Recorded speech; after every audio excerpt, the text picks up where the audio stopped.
Bonjour à tous et bienvenue dans cette nouvelle vidéo consacrée à l'analyse technique et à l'utilisation des figures chartistes en trading. Aujourd'hui nous allons voir une figure qui s'appelle l'élargissement symétrique de sommet, qui est une figure d'élargissement symétrique composée de deux droites, dont une résistance haussière et un support baissier. Pour valider la figure, il faudra que les prix oscillent entre ces deux droites et il faut également qu'il y ait au minimum deux touchettes sur chacune de ces deux droites. Donc cette figure d'élargissement de sommet va marquer une indécision, mais c'est une figure de continuation donc qui va permettre de pouvoir au prix de pouvoir souffler un peu avant de reprendre la tendance précédente. Pour calculer donc des objectifs par rapport à cette figure chartiste, il y a deux possibilités. Vous avez la première possibilité qui va permettre d'obtenir un premier objectif théorique. Donc c'est en reprenant la première oscillation, enfin la première hauteur de l'oscillation de la formation de cette figure et de pouvoir la reporter au niveau du point de cassure pour pouvoir déterminer son objectif théorique numéro 1.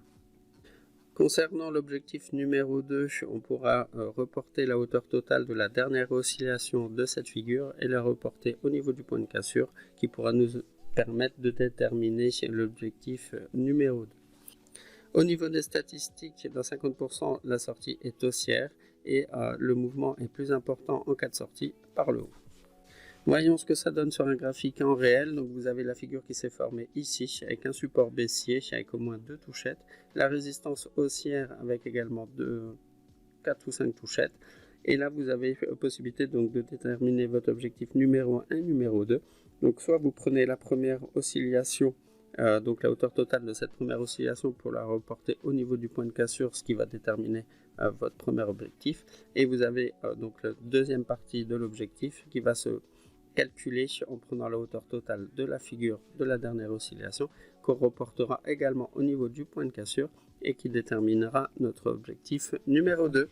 Si vous voulez aller plus loin et apprendre un peu plus d'informations sur l'analyse technique, je vous invite à télécharger un guide gratuit sur les bases de l'analyse technique directement dans la description de cette vidéo. Si vous avez la moindre question, n'hésitez pas à nous mettre un commentaire et nous vous répondrons le plus rapidement possible.